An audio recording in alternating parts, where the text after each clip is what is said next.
এলাম বিরতির পর, দেখছেন ধর্মযুদ্ধ 2024। আমি সুচন্দ্রিমা রয়েছি আপনার সঙ্গে। সুপ্রিম কোর্টে ভিভিপ্যাট মামলার সব আর্জি খারিজ।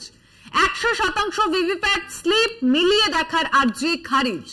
কাগজের ব্যালটে ভোটের আর্জিও খারিজ হয়ে গিয়েছে। সুপ্রিম কোর্টে ভিভিপ্যাট মামলায় আর্জি খারিজ। সব ইভিএম ভিভিপ্যাট যাচাইয়ের আর্জি খারিজ।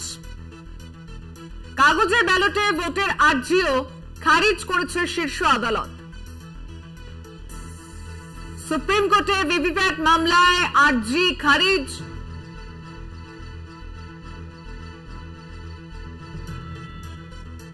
ভিভিপ্যাট মামলায় আর্জি খারিজ সুপ্রিম কোর্টে। কাগজে ব্যালটের মিলিয়ে দেখার যে আর্জি সেটাও খারিজ করা হয়েছে শীর্ষ আদালতে। আমি এই খবর দিয়ে ঢুকলাম, আমি তৌসিফুরের কাছে এই খবরের প্রতিক্রিয়া জানতে চাইছি। দেখুন, এটাকে নিয়ে কিছু বলার উচিত নেই এখন। No one is above the law. Supreme court যদি খারিজ করেছে আমাকে মানতেই হবে, কিন্তু আমাদের এক্সপেকটেশন ছিল কি একটা ফেয়ার ইলেকশন যদি ফিউচারে হবে। ভিভিপ্যাট একটা অনেক ইম্পর্টেন্ট একটা পার্ট অফ দি ইলেকশন। আবার যদি ব্যালট বক্স বলবেন, ওরা বলছে ব্যালট বক্স নিয়ে অনেক টাইম চলে যায় আর টাইম ক্ষতি হয়, তাহলে এনিওয়েজ আপনি সুপ্রিম কোর্টের যে ডিসিশন এসেছে ওটাকে আমাদেরকে মানতেই হবে। No one is above the law. Somnath, না না, দেখুন, এরা ভিভিপ্যাট ব্যালট, এরা অনেক ব্যালট নিয়ে এরা ট্রেনিং ফেনিং দিয়েছিল। আমরা দেখেছিলাম যে অভিষেক বন্দ্যোপাধ্যায় 3000 পুলিশ নিয়ে কিভাবে র্যালি করেছে, কি যাত্রা একটা করেছিল, যাত্রার না নাটক করেছিল। তাতে আমরা দেখেছিলাম ব্যালট বাক্সের একটা ট্রেনিং নিয়েছিল এরা, যে ব্যালট কিভাবে চুরি করা যায়, ব্যালট কিভাবে। কোর্টের রায় দিয়েছে। আমরা সব সময় কোর্টের রায়কে মান্যতা দিই। সমস্ত আইনের ওপর আমাদের ভরসা আছে, কারণ যেভাবে আইন এক একটার পর একটা তৃণমূলের দুর্নীতি, তৃণমূলের চোরগুলোকে মানুষের পাশে দাঁড়িয়ে সঠিক সিদ্ধান্ত নিচ্ছে, এই জন্য কোর্টের রায়তে আমরা সম্পূর্ণ আমাদের সমর্থন রয়েছে এবং আমাদের ভরসাও রয়েছে। আগামী সময়ে ইলেকশনে স্বচ্ছতা নিয়ে প্রশ্ন তুলেছিল তৃণমূল এবং অবশ্যই ভাবে নিজেদের কর্মসূচির মধ্যে সেই আপনারা প্রস্তাব রেখেছিলেন। এটাকে একটা ধাক্কা হিসেবে দেখছেন দ্বিতীয় দফার দিনে? তৃণমূল কংগ্রেস আর স্বচ্ছতা না, তৌসিফুরের কাছে জানতে চাইছি। কি আবার একটু রিপিট করবেন? মানে এটাকে কি একটা, এই রায়কে একটা ধাক্কা হিসেবে? না না না, নিশ্চয়ই না। আমরা তো ফেয়ার ইলেকশন। দেখুন, আমি বারবার একটাই কথা করি যে আপনি ডেভেলপমেন্ট করছে, প্রকল্প নিয়ে বসে আছেন, মানুষের কাছে থাকছেন, মানুষের কাছে আপনি দিনে বেলা, আপনি সকাল থেকে রাত অবধি আপনি মানুষের কাছে আছেন। এই যদি ডিসিশন সুপ্রিম কোর্ট থেকে আসছে, এটা বড় কথা নেই, কিন্তু ভালো হতো যদি ভিভিপ্যাট থাকতো ওখানে। আমাদের এটাই ডিসিশন। দেখুন না, সুকান্ত মজুমদার সকাল থেকে এটাই বলছে ইভিএম মেশিন চলছে না। রায়গঞ্জ থেকে এটাই কমপ্লেন আসছে ইভিএম মেশিন চলছে না। যত বিজেপি ক্যান্ডিডেট আছে ওরাই কিন্তু আজকে কমপ্লেন করছে ভিভিপ্যাট নিয়ে, ইভিএম চলছে না, ওটা হেন তেন ফালানা ডাকানা নিয়ে করছে। তাই জন্য আমরা বলেছিলাম কি যদি ভিভিপ্যাট থাকতো বা ব্যালট বা যে একটা ফেয়ার ইলেকশন নিয়ে ভালোই হতো, কিন্তু আমাদের লাভ নেই, আমাদের চাপও নেই। আমরা কাজ করতে চাইছি, আমরা কাজ করব। যদি ব্যালট বা ভিভিপ্যাট বা ইভিএম অসুবিধা হবে না। মানুষ এন্ড অফ দ্য ডে মানুষ উংলি দিকে আমাদেরকে ভোট দেবে, যে আজকে দিচ্ছে। আমি সোমনাথ, খবর আসছে বিজেপি প্রার্থী রাজু বিস্তা তিনি কেন্দ্রীয় বাহিনীর বিরুদ্ধেই অভিযোগ এনেছেন। দার্জিলিং লোকসভা কেন্দ্রের চোপড়া বিধানসভার 70, 71 এবং 78 নম্বর বুথে কেন্দ্রীয় বাহিনী বিজেপির নির্বাচনী এজেন্টকে বসতে দিচ্ছে না। দেখুন, এরা তো বলে রাখে প্রশাসন, এরা পুলিশটাকে দলদাস করে চালাতে চালাতে এরা ভাবে যে প্রশাসনটাকে নাকি সরকার চালাতে পারে। সেটা তো এরা বলছে কেন্দ্রীয় ফোর্স নাকি বিজেপি। মানে কেন্দ্রীয় বাহিনীকে দলদাস বলছেন? আমি কেন্দ্রীয় বাহিনীকে দলদাস বলছি না, আপনি আমার কথাটা শেষ করতে দিন। আচ্ছা বলুন। পশ্চিমবঙ্গ পুলিশকে যেভাবে এরা দলদাসে পরিণত করে দিয়েছে, ভোট শুরু হওয়ার আগে এরা বলেছিল কেন্দ্রীয় বাহিনী নাকি বিজেপির হয়ে কাজ করবে, বিজেপির হয়ে করবে। অ্যাকচুয়ালি বিজেপি প্রশাসনকে কাজে লাগায় না। বিজেপি হচ্ছে নরেন্দ্র মোদীর উন্নয়ন, বিজেপির কর্মীদের ভরসায় আর উন্নয়নের ভরসায় নির্বাচন লড়ে। আর যেভাবে একটা কেন্দ্রীয় বাহিনী যখন পশ্চিমবাংলায় আসে তাকে সম্পূর্ণভাবে পরিচালিত করে হচ্ছে রাজ্য পুলিশ। রাজ্য পুলিশ সম্পূর্ণভাবে সে কোথায় থাকবে, কোন কেন্দ্রে থাকবে, যাদের উপর আপনাদের ভরসা নেই। আরে আমাদের কেন, আপনারও ভরসা থাকা উচিত নয়? কেন এখন মানুষ থানাতে যেতে দ্বিধাগ্রস্ত যে কমপ্লেন আমি কার কাছে জানাবো, কার কাছে? পুলিশের কাছে সুরা হবে? পুলিশ নিজেই লাইসেন্সধারী মস্তান, এখন পুলিশ নিজেই শুভেন্দু অধিকারী এত বড় বড় কথা কেন্দ্রীয় বাহিনীকে নিয়ে কেন বললেন? তাহলে এই 6 ফিটে ডান্ডা নিয়ে কেন্দ্রীয় বাহিনী আসবে, বাংলায় আসবে, আপনার লিডার বলেছে এটা তো কেন্দ্রীয় বাহিনীকে আসতে দাও, চামড়া ছিলিয়ে দেবে, এটা হচ্ছে শুভেন্দু অধিকারী ল্যাঙ্গুয়েজ। তাহলে আপনি আজকে বলবে কেন্দ্রীয় বাহিনীকে আপনি ভরসা করতে চাচ্ছেন না, রাজ্য পুলিশকে আপনি অ্যাটাক করছেন।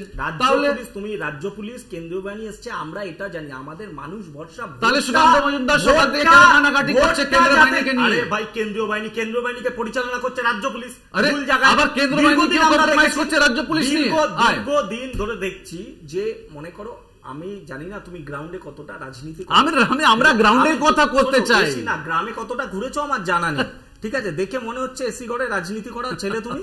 তোমায় বলছি দীর্ঘদিন আমি গ্রাউন্ডে রেখে, আমি জেলা স্তরের ছেলে গিয়ে দেখেছি যে কেন্দ্রীয় বাহিনী হয়তো 100 নাম্বার বুথে হয়তো সেইখানে ঝামেলা হতে পারে, রাজ্য পুলিশ কেন্দ্রীয় বাহিনীকে দেখা যাচ্ছে পাশের বুথে রেখে দেয়, এইভাবে মিসগাইড করা। কেন্দ্রীয় বাহিনী মেনে নেবে কথাটা? কেন্দ্রীয় বাহিনী এই কথাটা মেনে নেবে? আরে কেন্দ্রীয় বাহিনীকে তুমি পরিচালনা করে গ্রাউন্ড লেভেলে কথা করছো, গ্রাউন্ড লেভেলে কি রাজ্য পুলিশ দিয়েছো? 18 সিট নিয়ে গ্রাউন্ডে তুমি কি প্রকল্প দিয়েছো? তুমি বলো দার্জিলিং এ তোমার যে এমপি, তোমার নিচে এমএলএ কে 10 কোটি টাকা নিয়ে কেস করেছে, তুমি জানো? তুমি গ্রাউন্ড লেভেলে তুমি বলছো না, গ্রাউন্ড লেভেলে তুমি মানুষের বাড়িতে কলের পাইপ পৌঁছে দিয়েছো, মানুষের বাড়িতে রেশন দিয়েছো। আমি জানতে চাইছি এই তুমি জলের 19,000 কোটি টাকা, 19,000 কোটি টাকা পশ্চিমবঙ্গ সরকারকে দিয়েছে। আমার কাছে আমি আসছি যে অভিযোগটা সামনে এসেছে, আমি আসছি প্রতিনিধির থেকে একটু বিস্তারিত খবরটা নিই যে কেন্দ্রীয় বাহিনীর বিরুদ্ধে যে নালিশ উঠে এসেছে, রাজু বিস্তার দার্জিলিং এর বিজেপি প্রার্থী, তিনি দার্জিলিং এর মধ্যেই চোপড়া 70, 71, 78 নম্বর বুথে সেখানে বিজেপির এজেন্টকে বসতে দেওয়া হচ্ছে না, এমন অভিযোগ করেছেন তিনি। সত্য সুন্দর ভট্টাচার্য আমাদের প্রতিনিধি রয়েছেন আমাদের সঙ্গে টেলিফোন লাইনে। সত্য, কি অভিযোগ আসছে? দেখো, দার্জিলিং লোকসভা কেন্দ্রের বিজেপি প্রার্থী রাজু ভিস্তা তিনি অভিযোগ করেছেন যে এই দার্জিলিং লোকসভা কেন্দ্রের অন্তর্গত যে চোপড়া বিধানসভা রয়েছে, সেই চোপড়া বিধানসভার 70, 71 এবং 78 নম্বর বুথে বিজেপির পোলিং এজেন্ট যারা রয়েছেন তাদের পরিচয়পত্র কেড়ে নেওয়া হয়েছে, কেড়ে নিয়েছে কেন্দ্রীয় বাহিনী। বিজেপির যে সেখানকার এজেন্টদের যে পরিচয়পত্র অর্থাৎ ফর্ম নম্বর 10, সেই ফর্ম নম্বর 10 সেটা ফিল আপ করে তবে তাদের সেখানে পোলিং এজেন্ট হিসেবে তাদেরকে বসতে হয় রাজনৈতিক দলের।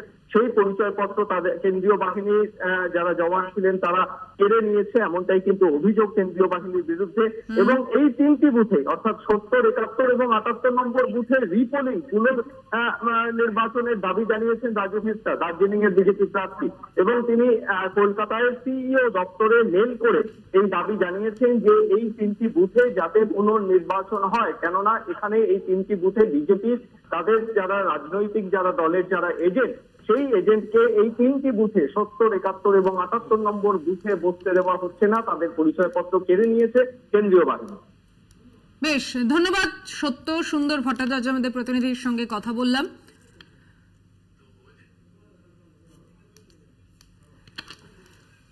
অর্থাৎ বিজেপির এজেন্টকে বসতে দেওয়া হচ্ছে না, এই অভিযোগ সামনে এনেছেন দার্জিলিং এর প্রার্থী। আমি কিছুক্ষণ আগে বিরতিতে যাওয়ার আগে তসিফুর যে কথা বলছিলাম যে পাহাড় যদি সামলাতে না পারে বিজেপির এই মধ্যেকার সংকট, তৃণমূল কি নিজেদের কাজের উপর ভরসা রাখছে, এবার পাহাড়ে কিছু দেখা যাবে?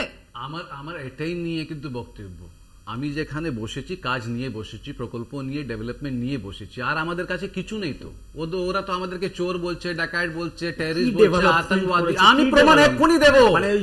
তুমি যদি বলো আজকে আমি কলকাতা টিভিতে আমাকে 4 ঘন্টা থাকতে হবে, আমি থাকবো, তুমি থাকবে না, কিন্তু তুমি চলে যাবে। রেশনের সোমনাথ, আমি সত্যি বলছি, আমি আমার কাছে কিছু নেই। দুর্নীতি, ডেভেলপমেন্ট, দেখো দুর্নীতি নিয়ে আমিও কালকেও কথা করেছি, আমি কলকাতা টিভিতে কথা করেছি, দুঃখের বিষয়ের কথা। জব চলে গেছে, দুঃখ বিষয়ের কথা, কিন্তু যে ডেভেলপমেন্ট আছে, জব কার্ড ডেভেলপমেন্ট তোমাকে মানতে হবে বাবা। এটা তোমাদের কাছে কিছু নেই, তোমাদের কাছে আছে কার বাসায় আমি সিবিআই পাঠাবো, কার বাসায় ইডি দেবো, কার বাসায় আইটি দেবো, বিজেপি পাঠাচ্ছে নাকি? কনফিউজ করো। বিজেপি তোমাদের কাছে actually কিছু নেই।